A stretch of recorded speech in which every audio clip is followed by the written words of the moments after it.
Hi, everyone. We are here with our final TheEdCollab book club with This Book Won't Burn. And a lot happened in this very last section of the book. I guess, talk about slow burn, it felt like we had lots to talk about along the way, and then just everything came to a head, and so many things happened in this last part of the book. So tonight we will be talking somewhat about the final chapters, and then certainly across the whole rest of the book as well too. And one of our regular book club members, Shauna, she'll be joining us in the chats because it is, if you're live with us, we're all in the midst of a heat wave and thunderstorms and weird things happening all over. It seems like the entire eastern part of the country. So Shauna's currently without power, but is watching along with us, and we'll be sending some messages our way. So as her ideas come in, we'll try to pop them up on the screen as well too. So joined here again with my colleagues from the TheEdCollab, Jessica, Amira, and Lois, and so much to talk about. So I say let's jump right in. Many places to begin. Where should we start? I mean, it gets really intense here in this section. I mean, just when you think all's well with the prom, I mean, then there's this fire, and we've been talking about all the ways this community kind of has brought about a lot of what has happened, and looking at all the pieces that have kind of laid the foundation for this to become increasingly more violent, first through like words and small actions all the way to this horrible event at the VFW. And so I think there's a lot to unpack there with the increasing violence in so many different ways in this community. Yeah, like it's interesting that you brought that up because they call Noor the troublemaker, right? The outsider. And all she did was use words, organized, right? And she went about things very peacefully, so to speak. But then the friendly town people, starting with the principal, like you said, he used words. He told her that story about the ranch and the bull and being careful because, these horns, right? Then we had the horrible language the kids use, the notes. We had the locker vandalism. Nothing was done to address either of those things. Then we get to the attack at their meeting, and then the arson, like the burning of the libraries. And the insane part is those libraries were on private property, right? This wasn't anything that did not have anyone's permission. And so you attacked people's homes, really, right? Um, and still, the adults wanted to make excuses and not realize that you guys have allowed these kids to think it's okay to respond to differences via violence. And how, like, as you were laying that out, it just really struck me how the violence started. Well, there are many places it started, but one was through words. One was the shoving words through putting them in their lockers, or the posts that they put outside their lockers. And because that form of violence was basically condoned through inaction, because the adults didn't do anything about it. We're going to investigate and did nothing. Those small things started out and then just spiraled, giving more permission to more actions, and just went from there. And how actual fire was a ramification of allowing racism and homophobia and attacks through language. It started there and then became physical violence. As a parent and an educator, I have become increasingly vigilant about the words that I use with my children, with my students. as an educator, you know, I think about Peter Johnston's choice words and how the impact of that language. And then with my own child, like modeling. And we've talked about how, you know, Samira's words are like a model for how you can be an ally. But on the reverse side of that, it can also be a model for behavior and for language, and choosing words like these, you know, outsiders, you know, coming in, and, you know, they're not from here. And the interview with Holly on camera, the journalist said, named some of the words that he used: un-American, outsiders, and she asked him, would you say those were incendiary comments? And on a craft level, I was like applauding, you know, Yeah. Samira.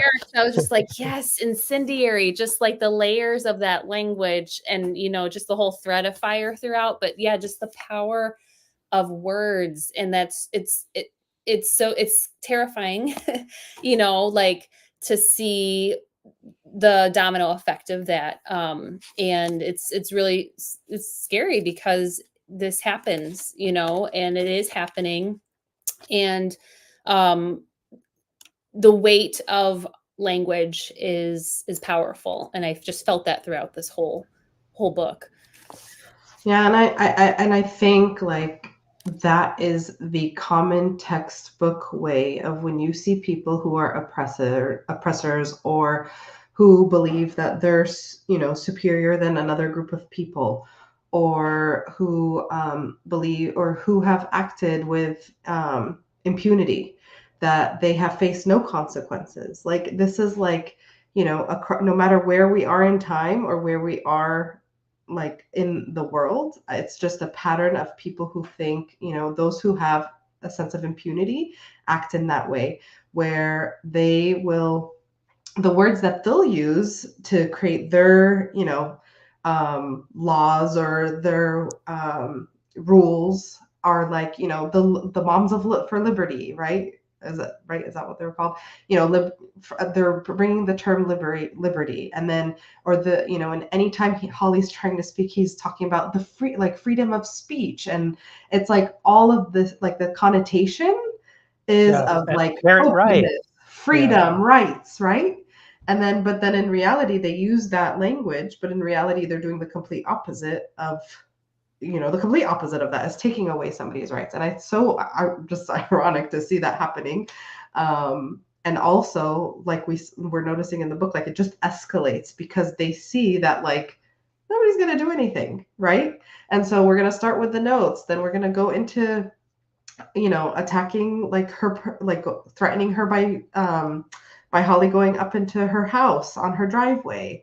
And then it goes into, you know, it just escalates as we talked about. And it's just like the pattern, it's so interesting to see, like this is on like a school level, but like you see this pattern across all types of people, white supremacists, or, you know, oppressive regimes, or like, you know, government saying they're the only democracy, right, in the region. So it's just, I made that like global connection too, to notice that. So here's Shauna joining us. She's adding to yours lots of dog whistle kinds of language, saying parental rights, law and order, things that sound like, oh, that, yeah, of course we want rights, of course we want order. But I mean, I guess it's so interesting how with language you can co-opt it to heal and help, or you can co-opt it to harm. You know, it's like the queer community taking the term queer that was once derogatory, and now we use it in a proud way to take power away from that negativity, saying law and order or parental rights. Yeah, we want rights, but to co-opt that language in a dangerous way, and how, yeah, it's words, it's only words, but how much power they have and what it can do to a town, to a society, like it did in this book.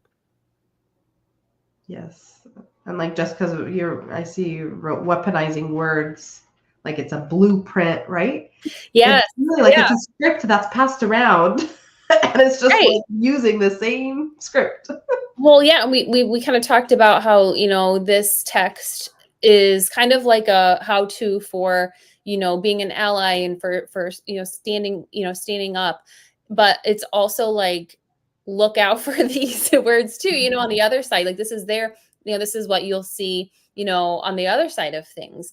And, even like bringing in, the references to, like 1984 and, don't believe what, don't believe what your eyes and ears, see and hear. Like, it's just, the blueprint for what will happen. First this happens, then this happens, and and it's just really, really a powerful way. She's so masterful in how she like weaves in these like very heavy topics into this, like really powerful story of family and love, and like, all those other things too. It's just like, it's so rich and there's so many layers. She's just masterful. Yeah. And I do have to like give, credit to Noor too. It's a lot to do what she was doing in high school. Yes. Like, which kind of makes me think about transition to like, let's talk a little bit about Andrew, right? like Here I'm we trying go. to be understanding and I'm trying to be like, but wait a minute. What do you guys think? And Shauna, please join, because Shauna was the first in our group chat. I hadn't caught up to those parts yet. Shauna was like, I'm breaking up with Andrew. Andrew reminds me, and it's like a twofold part of it, right? So Andrew reminds me of people who want to be allies, Yeah. but once it starts getting uncomfortable or it's going to cost them something, then it's like, I don't know. Like it was very low risk for him in a sense to build these libraries. It was Mhm. low risk to come to the meeting. He did a lot of low risk things. But the big things that she needed, standing up to the boys, like, oh, I didn't think they could be such jerks. No, you knew they could be such jerks. Or even questioning Steve, asking questions, like the big things he needed, he wasn't able to deliver on. It's kind of like when in 2020 when people were like naming over streets and painting streets with like you can rename a street after MLK, but that doesn't change. Like that's the least you could do. You know what I mean? But at the same time, there is this side where he does live with this demon Steve, right? And this man controls the household and he's paying for his tuition. He bought him the car, bought them the house. So there's the financial aspect of it. And clearly this is an aggressive man because we see the interaction with him when Nora drops him off that night. We see how he talks to people. He's not afraid to threaten kids because he threatened her in a very passive aggressive way.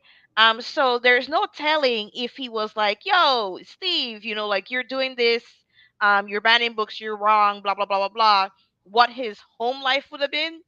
But at the same time, if you're down for the cause, you're down for the cause. You're gonna graduate in a few months, get financial aid like everybody else. Be an accomplice, lean into that discomfort. And Mm. so I wanted to feel sorry for him, but he pissed me off royally because you bailed. Like you did all the easy things, but Yeah. the big things like Yeah. correcting your friends and really taking a stance, he didn't do that. Yeah. Shauna says, Andrew. I wonder, so I am equally annoyed with him. I also wonder if anyone else read this way. I feel like as an educator, as a mandated reporter, there are things that you also look out for abuse or, like what might be going on.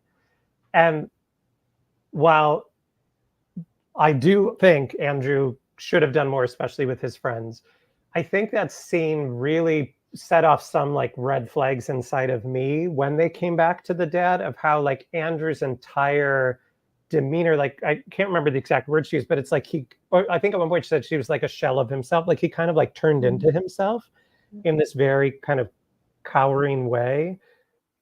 And where the stepdad is so comfortable talking about guns and getting physically in front of people and just has this, like even with the reporter, he's a politician, but he's turning beet red. That I wonder if there's this is my internal debate that I need help figuring out of like, how much is Andrew not acting how much is something else going on that we're not aware of, and maybe it's somewhere in between. But I don't know. I'm stuck. Shauna says Andrew would use a black box in his profile. Yeah, fair. I want to be hopeful and or give him the benefit of doubt, and just be like, I think he's trying to figure it out. I think I'm hopeful. Maybe he'll be the kind that like is better like as he matures and graduates high school, and like he'll have this regret. He's like, I regret doing this in high school, and now I'm gonna change how I am in the future once he leaves his house. I don't know. Um, it's hard because you realize how people have to unlearn things too. Like it Yes. could be very like indoctrinated beliefs within people, within their identity. And it's like they're given these, they're starting to witness things happening in front of them. And it's like this unpacking and this openness to learning. And so maybe Andrew's not there yet. And at the same time though, like the piece that he should have been there is like just when somebody treats the person in front of you not well. Like we're not talking Yeah. politics. We're not talking, personal opinions. We're talking about like treatment right there. So I won't give him a pass on that one. That's fair. Shauna says, I'm choosing to think this has radicalized him. Please. He just did so many just icky things. And, the whole like in the locker, scene where she had to go up to him because he was ignoring her, and the lame excuse about being worried about a quiz, and she caught him in the lie about, he said he was grounded. She's like, I literally just heard you say, see you tonight. Yeah. And then I marked this page on 295. Where he said, he's running for office about his stepdad. Politicians all have platforms. We have to stay on message, focus on my family. And she's like, his message is hate. Like, Yeah. no, like this is not okay. And then he goes the next page. The truth is, I've never been political. Like it's just like, like whiplash, like with this guy. And it's like nothing he says, has any, any foundation of truth to it. He's just at this point spewing out what is being said at home, right? Like that's all he like is not even like on his own 2 feet with any of these thoughts. He wants our family to be there together in a united front. Like it's just all awful, like puke. And that, I think this conversation is pushing me to, so like in that moment, he's alone with her. Well, at least in the school hallway. There's no reason he can't say what he's really. So I think you're pushing me beyond the like, oh poor Andrew. I wasn't totally oh poor Andrew, but you have some valid points to that end of things too. Like the man controls a lot and clearly has gotten used to it. But I think the point that came up of like, there's things that he has to unlearn, and maybe that's coming in his future. And like, this is one of those moments where he's like, I lost someone I cared about, and now we don't have that same thing. I feel like that's sitting more comfortably with me than like yes, Steve seems impossible and probably very likely very difficult in the household. So that may stand true, but I think for Andrew himself, perhaps he represents someone that is trying to figure out how to enact ideals, or is learning new ideals and trying to figure that out. And there are things he has to unlearn. Like, how do you not know that your friends are white supremacists? Like that to me was, unless you do and you just let it go, like that was a revelation that both wasn't surprising and yet was shocking all at the same time.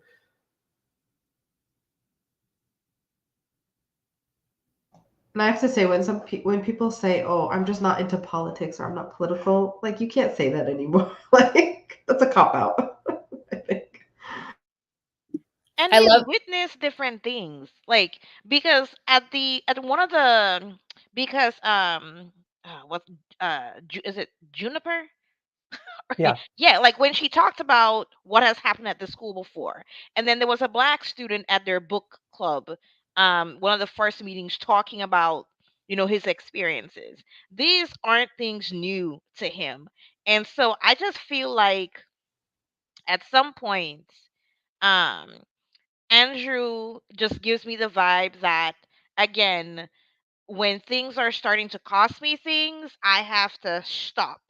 And like we said, his dad wasn't there. The stepdad wasn't there at school. And he could have been blatantly honest with Noor and be like, Yeah. look, here's the situation. I want to be down for the cause, but I live with a demon at the house. Or Right. I'm worried about tuition. I'm worried about the emotional welfare of my mother. He had an opportunity to be honest and transparent about where he is, where he needs to go, and he doesn't. It's just these, bit like vague responses. It's lie after lie. So, like, for me personally, I just I can't have any pity for him. But I get he's a kid.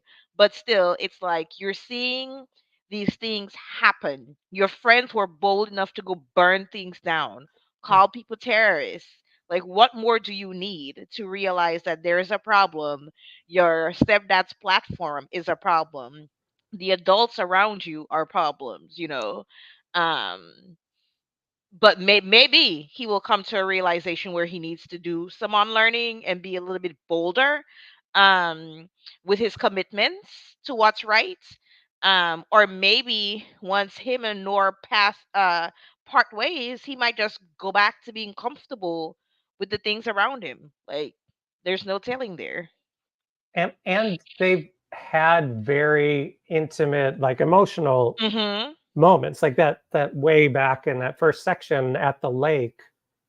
They opened up to each other, so it's not like he couldn't say something to her. Correct. So yeah, that's very fair. Correct. I We didn't talk about this pre coming on here, but can we talk a little bit about the mom? I'm just wondering. I don't want to leave her out in all of this because she is quietly critical across the, or important, I should say, across the entire book, and then kind of becomes renewed near the end. I'm just wondering your thoughts on her journey. I was happy at the end to see her, and at the same time, I was like, "Well, it took you long enough to like, it took you long enough." But I guess she had a lot to deal with. Like, it's hard. Um, and then I think like Nora probably inspired her because like of all the things that happened, she did not stop. Right? Like, you attacked their safe meeting space. She kept on going, and that fire in Noor reminded her of the type of parent she was, with or without, like it shouldn't depend on the husband being there. That's something you're gonna have to work through separate of supporting your daughter with these values that you've instilled in her. So I think um it was great that she came to the realization that you need to return to that mom, that the mom that raised this powerhouse. And I think too, I mean, Amal was like, had to, give Mhm. Noor the wake up call too. Like on 316, she says, um, like, yeah, I get you're frustrated, but dad didn't just leave us. He left her too. And sometimes you act like what he did was mom's fault. It's like you don't see how much dad going away destroyed her. And it says Amal's voice is soft, but her words explode like a grenade in my chest. And I think, I think there's a lot behind Samira's choice to have, the mom kind of, be a little bit kind of absent, and because then Noor was kind of like facing a lot on her own in some of those moments. But it was also very like, realistic. The mother had been, through this very traumatic, experience, and it affects people in different ways. And I think too, it was a little bit of the spark for, mom to see Noor step up, in this way, and remind her, what she was fighting for, and, why maybe she move the kids, to start over. And maybe it wasn't the start that she had envisioned, but it was a start that, was aligned to the values that they had raised these girls, to embody. And so I thought it was, I mean, really realistic. Like it was like it was not kind of like storybook, you know what I mean? Like this mother, like I thought it was appropriate for, you know, what was happening in the story. Real. And then I'm thinking about what you said, like even thinking on a craft level of like if the mom steps back, it does put Amal in a more adult kind of a role. And I only thought about this after you said that. I also wonder if there's then like the Ms. Clayton, like some other adults that then step in to be some of that support system, but even they are taken away. You know, Ms. Clayton gets things going, but then she's physically out of the job, isn't until we find her later in the bookstore. So yeah, there's a lot of adults that either aren't there by choice, aren't there because of trauma, or are in at certain key moments, but then are taken away again. And it makes Noor have to do so much herself and Amal to be alongside her in some of it. I like Amal's moments of gem dropping, right? Like holding everybody accountable. Not to bring back Andrew, but when you brought up Amal's name, I loved when she told Noor she gives Andrew more grace than everyone, like more grace than mom.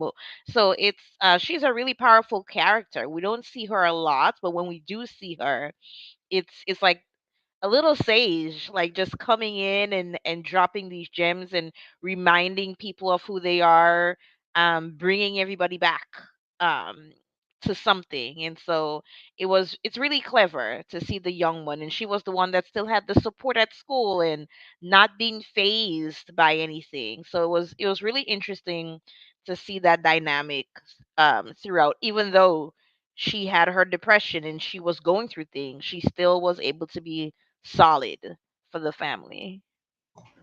I did like how she responded to her saying though, like, I am taking my meds, I am going to Yeah. therapy, like I'm not just like this porcelain thing that's like broken all the time. Like I am actually being strong and addressing it. Yep. Like I like that part.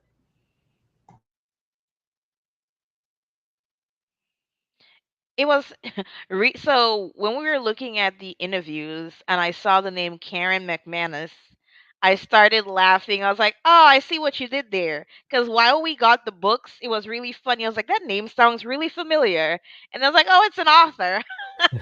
And it's funny how she's a reporter, like digging into this because all of her books are like these murder mysteries, whatever.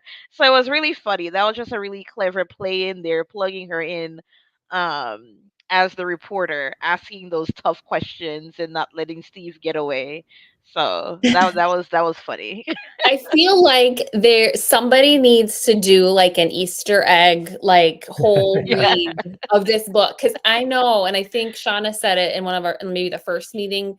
I don't know if it was before in the green room, but it was like maybe a Taylor Swift reference in there Yes, for sure, somewhere. And I'm just like, I feel like I need another like Easter egg read through this. I mean, obviously there's the very clear references to banned books, but yeah, the Karen McManus, the obviously a Miss Clayton, right? Like, so Danielle, the yes, librarian. She was a yes, and I'm like, librarian. I know there's got to be like some little lines here and there. I just need to Google, and it'll be like a yes. song lyric and stuff. Like, I would love to see if maybe Samira has a little, like Easter egg kind of a list or something, or she just just threw it in there for kicks. But And even I don't know if maybe they said it earlier and then I forgot it, but when they had somewhere the tag of like Holly LLC was like they have that tag underneath the first Mhm. article that pops up, and it's like a Mhm. subsidiary of Holly LLC. It's Yes, like Holly, oh, that's Steve. And I think at one yes, point earlier, maybe they had mentioned that he owned the local news or had something, but when that came up again, I was like, oh, I see what you've yes, done.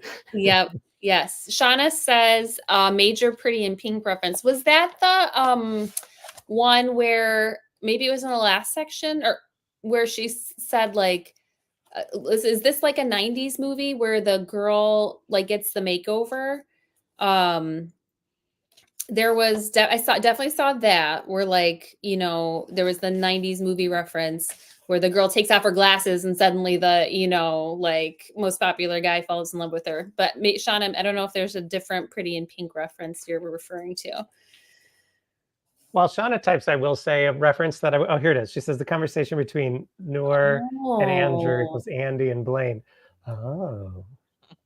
You'll have to let us know a page number, Shauna. So yeah, we need we're going to Shauna reread for it. the pop culture. Shauna. We appreciate you.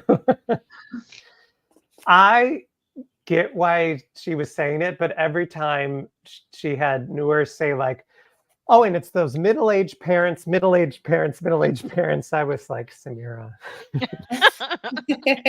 I think you also are in this category too. What are you saying about us? What are you doing?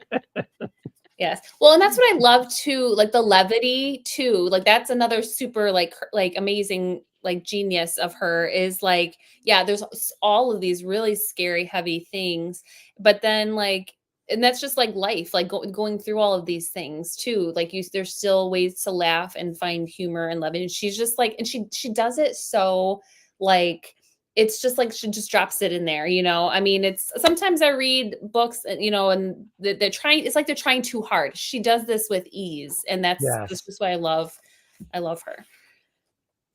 Something that really stood out to me. We talked about like the adults that come in and go.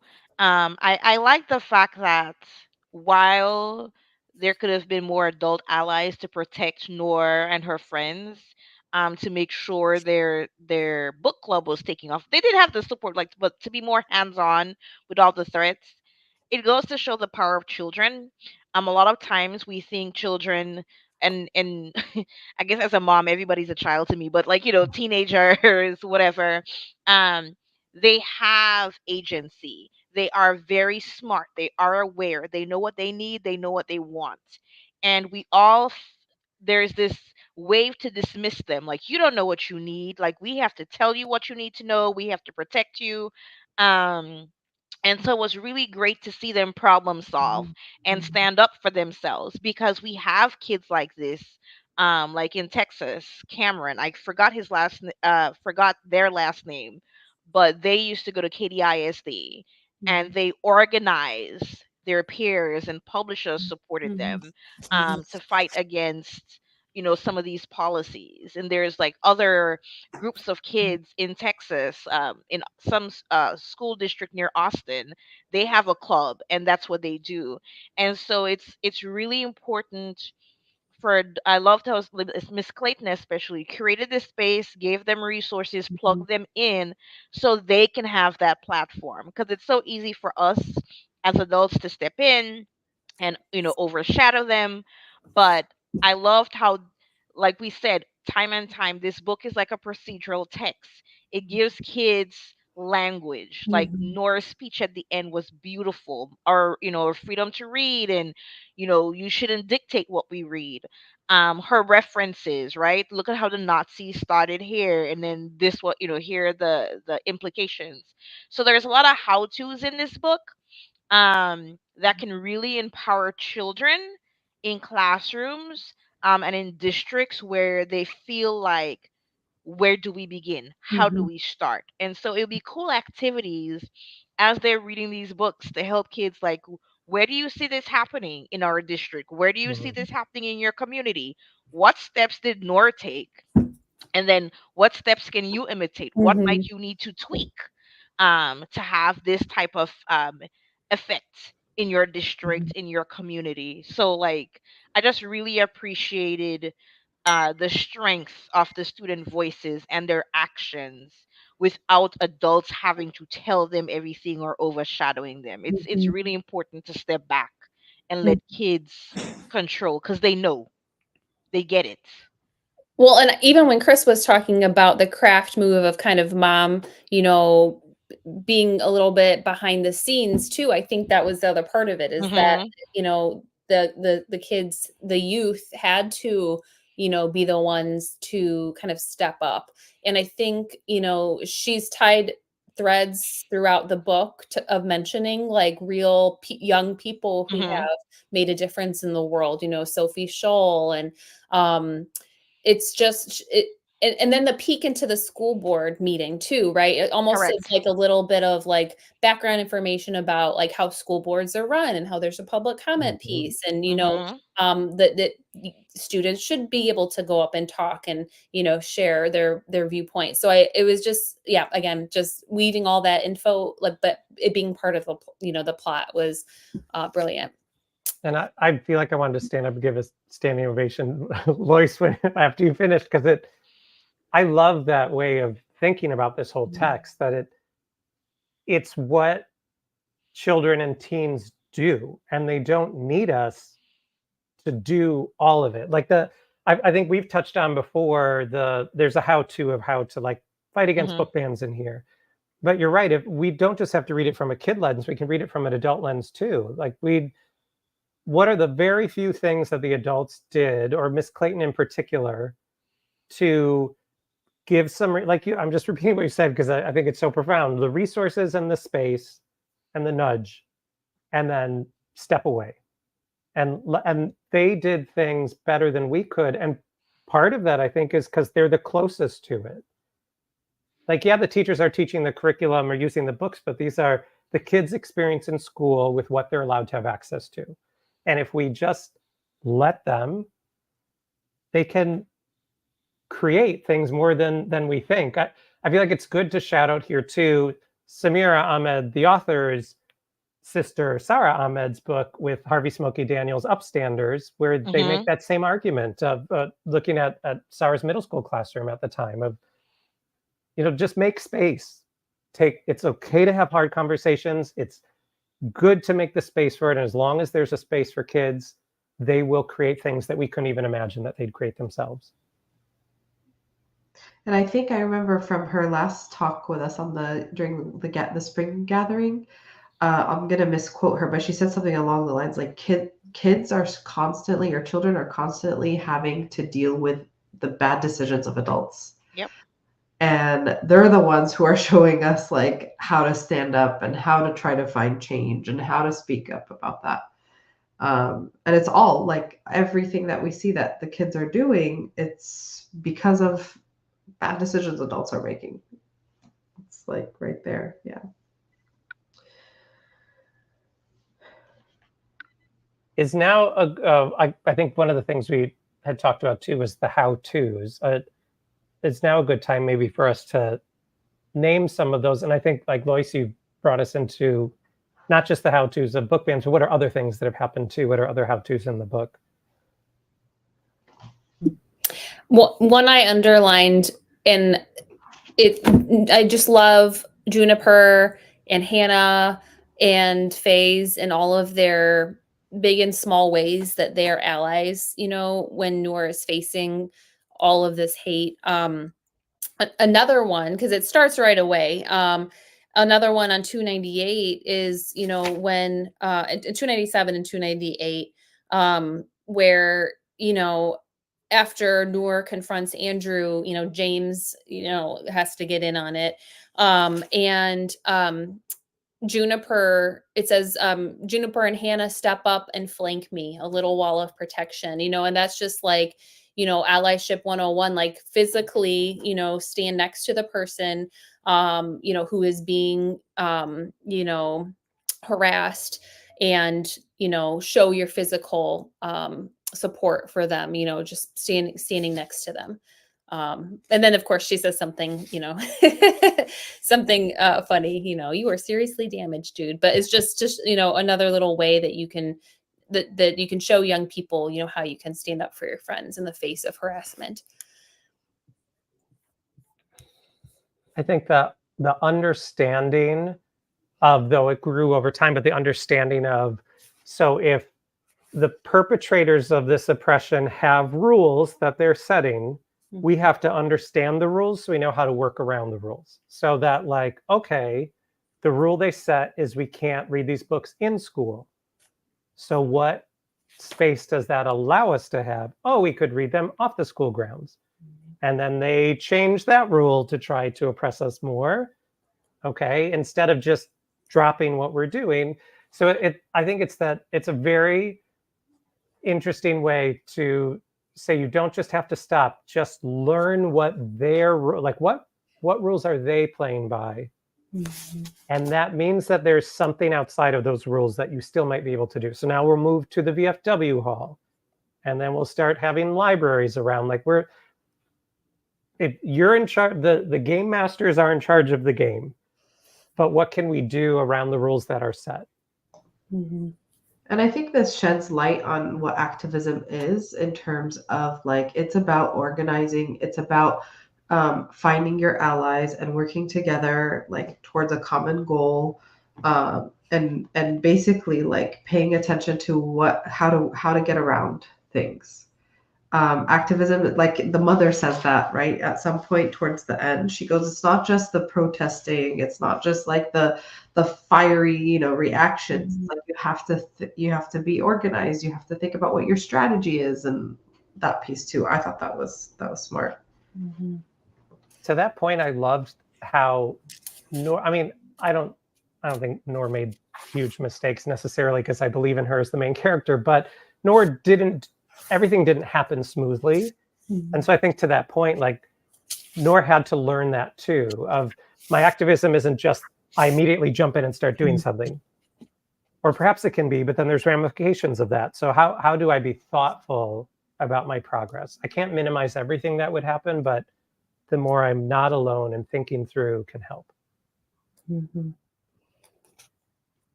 There's even the very little bit of like media training that came in, even just the very small moments, but like respond to the press, meet them somewhere, just be confident. Like how the reporter preps her is basically saying to like, hey kids, if this is you, breathe, just be yourself, say what you have to say. 100%. And that's a big part of activism too. Like to know how to work with media people and speak to them and what not to say. Yeah, that was really good too.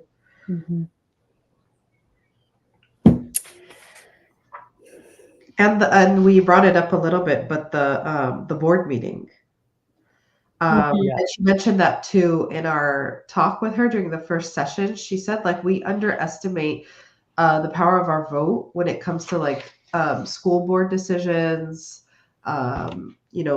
library, like heads of like president of the library or elected positions for those, that usually it's just a handful of votes that decide. And so I think that was another point that was made. Yeah, I mean, they needed 3 of the 5-person board. We just need 3 people to say this is wrong. And how that one was that, deciding because she was on both sides of the fence or had pressure from Steve or whatever the reason was, it really in a way came down to one. There were 2 people that thought it was wrong. There were 2 people that wanted it. That whole meeting was to convince her to say no. And that changed everything. And their original vote, when they put this into action, maybe it was only 3 votes then too. And yeah, how much that matters. I keep thinking too about the setting and how this book is also about hope too. And Noor was like, I'm just going to get through this year, right? Like, I'm not going to make any friends. I'll go back to Chicago, with my people. And on 303 at the top, she said, well, this was part of her VFW speech. She said, I was convinced I didn't need or want any friends, but by cracking myself open a tiny bit and letting them in, I found my people. And I think that was kind of a little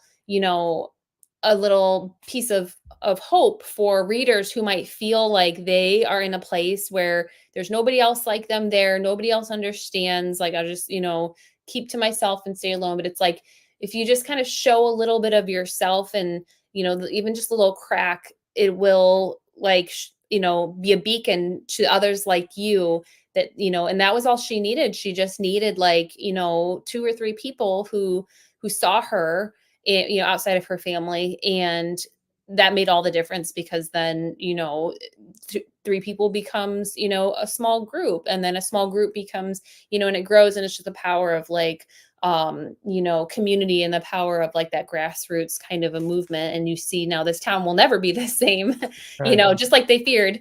But in a hopeful way, like it will never be the same. And the people in it too, even people like Andrew who could go either way. That point reminded me of, I don't know why I thought of it. There's a Rachel Maddow interview, can't remember where it was, many years ago, but I remember she was talking about coming out, and she said, it's a big and can be scary, and there's lots of things that surround it. But she said, the main thing I want people to know is when you do, you find your people. Like when you, you can put any identity on top of it, but when you say who you are to that same point, others are like, oh, me too, or yay, now I found you.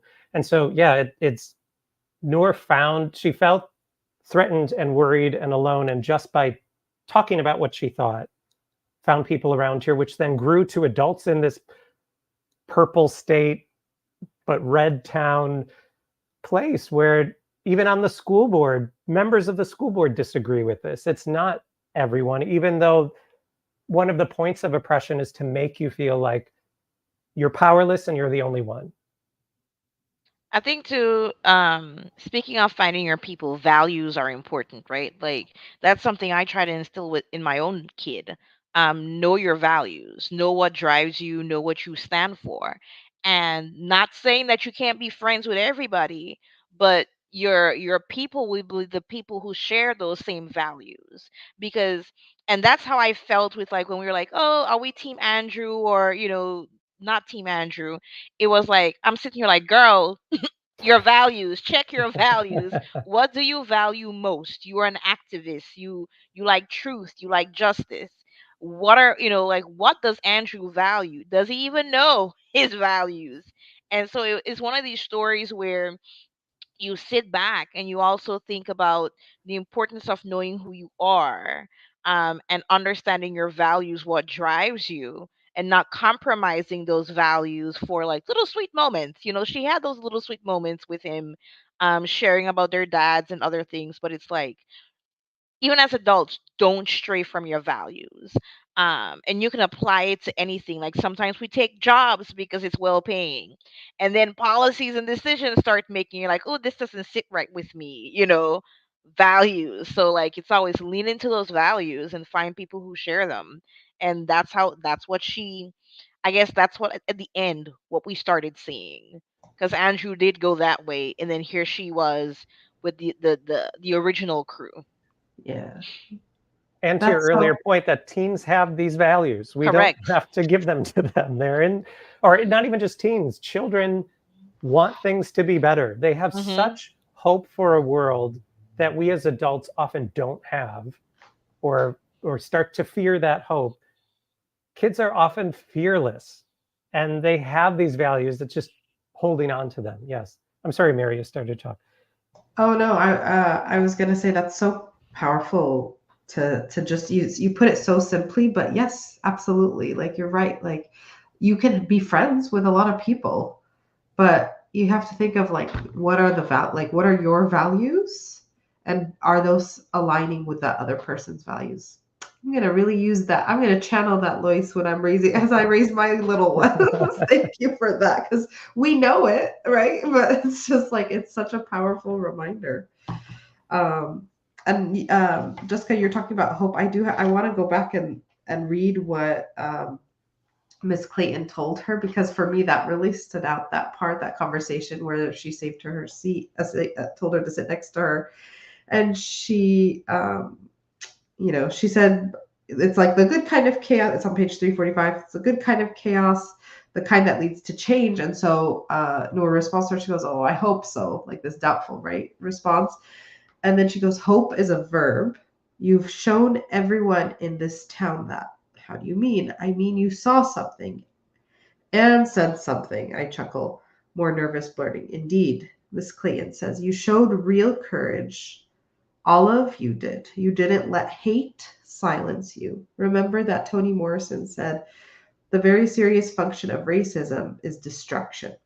I say, reciting the last two words of the Toni Morrison quote that she had Miss Clayton placed in her locker. So I just felt like like that stood out to me, and this concept as hope as a verb, because she did act on it. She, like, so many things happened along the way, and she kept pushing, she kept challenging it, she kept overcoming that fear and overcoming that hate that was projected towards her.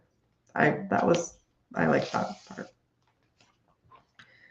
And avoiding the distraction. I do think Andrew, was the distraction. She mentioned it more than once, Yeah. that she could just kind of forget Yes. everything, when she was with him. And even on 299, the beginning of chapter 43, she said, when they were heading into the VFW, she's like, there's a soft purple haze as the evening descends into night, almost like a promise of something romantic in the air. But I know better. Gorgeous sunsets and starry nights, that's Andrew, might help you tell stories to yourself, but those are sugar spun fairy tales, not reality. And I think like she was like, done. I mean, she had been done with Andrew before, but like for sure, she was like, that was the distraction. Like I wasn't, he was just kind of sweeping me off my feet, but also away from reality. And there's Faze the whole time being like, I told you. Yeah, I'm I've glad. known it since day one. I'm glad they went to prom together. Me I too. loved Yeah. her, like her and her mom wearing her Oh mom's my wedding God. skirt, and she had her t-shirt, and it was just beautiful. And it was one of those things where I'm like, he was there all along. You had your nice soft moments with him cooking, and you could escape because activists you need joy, you need rest, and you could have found that with him, and y'all could have been activists together like your mom and dad. So like chill out. Like this was there for you all along. Okay, so if we're going with Shauna's Andy and Blaine nor Andrew, like then is Faye's Ducky? And Samira might have to answer this. Is Andrew named after Andrew McCarthy, like the ultimate, like, 80s, like movie, like I'm thinking he's on my mind to that Bratz Yes, the Brats, yeah. documentary. Now I have to watch all those movies again. To that last, the epilogue, also the putting on her mom's part of her mom's wedding dress. Like she had the I read banned books top Mhm. and part of her and just how, I mean, it makes me want to well up of just like the place the mom got to, well, not partially, in a large part because of Noor's own power and push. Like, that, I mean, it's that thing with parents or even, other kids in your lives where you raise them and there's a point where they start raising you too, and they're Mhm. challenging you to be a better person. And it's just such a beautiful way to bring a lot of those threads all together, and just so celebratory and growing. I don't want to say too much about the bad stuff, but the fact that she throws in that detail of that Steve is running unopposed in the, like, whatever, going to the state house or something like that. So I'm like, so he's definitely going to be in the state house. That's what it sounds like. That, like, there's still these levels of not everything's fixed. We move things forward, but it's not all fixed. I wonder in just a minute or two, things that you are leaving with from this book, or perhaps if there were like a book two, like what are storylines that you're imagining? I'll just leave it as open as that. I think like I want to take this book and share it with teachers as a how to. I want to give it to my own kid as a how to. Like we have like I'm just thinking of our wonderful Teaks in Texas. Like it's procedural, right? Giving kid using this as a mentor text, and allowing kids to come up with procedures, and it's a good language study. And connecting it with current events and how like words are weaponized. Like woke. Woke was originally meant to be socially aware, right? Being aware, not something bad, and it's been co-opted to mean, oh, like brainwashing and all these things. So it's a good language study, and it's a good how to for me, and there's a lot of how to's in there, and so that's what I'm walking away with. I don't know if I want a book two. Like I feel like it ends with how the world is. You make good progress, but you can't, like, you're not going to burn the whole system down at once, you know what I mean? So you make good progress. There's going to be something left unfinished or something else to tackle. But I like this as is. And as a resource of activism, not just for book banning. Like that's what I also liked about it. Like it could be applied to a lot of other parts of activism too. And I feel like something like this, like I was imagining it being done. So I did project-based instruction before. And so using this, so the ELA part was always a novel that was related. I think this would be perfect. And then the students would then, for like their final project, be able to it's the outreach piece was always like one of the final pieces. And so the outreach, that's right here as a resource of how to do that. So that's cool.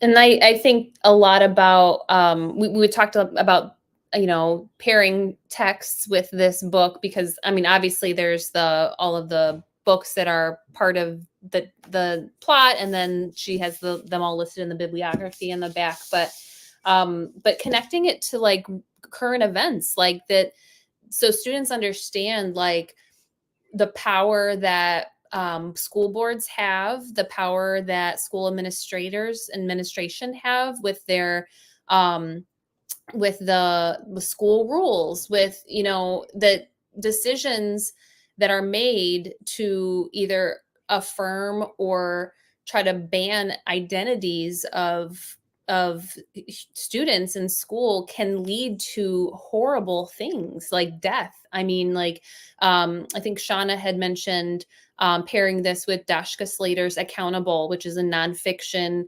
young adult book about the power of social media and words that can lead to harm. And but there's tragically real world stories of young people who have lost their lives because of school policy and school board decisions. And I think, really showing students, where this has taken place in the real world to show like why we need books like this and why we need to why we need the how-to, so we can stop these things from happening again. I think I'm one of the many things I'm leaving with is the line that was quoted earlier: hope is a verb, and that hope doesn't mean happy. It doesn't always mean happy. That there are things that happen in the course of this book, just that, like in life, that feel personally harmful, that feels psychically harmful amongst the society, that there's levels of pain that happen during the course of hope, but you can't lose it. If you don't push back, then things escalate, like we saw through this. And so I think I want to carry that of, it takes work, it takes action, but it doesn't mean that you have to be any less hopeful, even if you feel worried or sad or whatever. It's continual action to make it go. It looks like we're right at the end of our hour. First, thanks to all of you, and thanks to Shauna, who's fighting a power outage at her house. This was so much fun over these 3 sessions to do this book club. We certainly need to do this again. We'll have to figure out what our next book will be going forward. So thanks to all of you. And thanks to all of you for tuning in. You, of course, if you have been reading along with us, then you know and love the book. If you just caught some of it, this book won't burn. You can find it anywhere that books are sold. You also can connect with Samira Ahmed at the website, which is her name, samiraahmed.com. She does school visits, workshops. She did a keynote for us this past April. So please do reach out to her. Also, in a video that will run in just a second is one more reminder, which she talks about in the book, that if you know teens that want to be connected to books in a place where they can't be, the Brooklyn Public Library is one of a network of libraries that now offers ways that here I have this right here, a e-card for any teen at all who would like access to their entire catalog. Those you can find by emailing booksunbanned at Brooklyn, spelled in that way, BKLYN, library.org. Residents of New York State can get that library card for free. Anyone else needs to write to that email if you're between the ages of 13 and 21, and you can get a free e-card that gives you access to their entire library, no matter where you are. So please do share that widely with everyone. Thanks to all of you. Thanks to everyone at home here at the EdCollab. We love to do things like this to bring educators together, and we look forward to many more in the future. So thanks all. Have a great rest of your night and your weekend.